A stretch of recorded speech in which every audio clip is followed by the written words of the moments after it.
अक्षरशः मला तर वाटतंय की मी जाऊन कुणाला मारून देऊ, अशी माझी इतकी वेदना मला सहन होत नाही. काय केलं होतं आम्ही इतकं पाप, ते आमच्यावर ही वेळ आलेली आहे आज.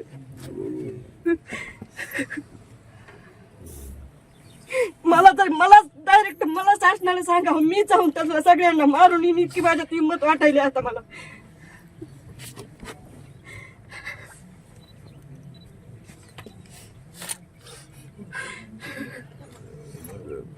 एवढं माझ्या लेकरानं काय केलं कोणाचं.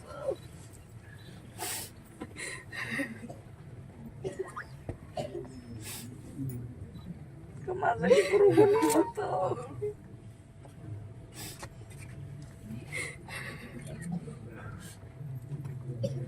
मी स्वयंपाक केला माझ्या लेकराला जेवायला, झोपा चढायला.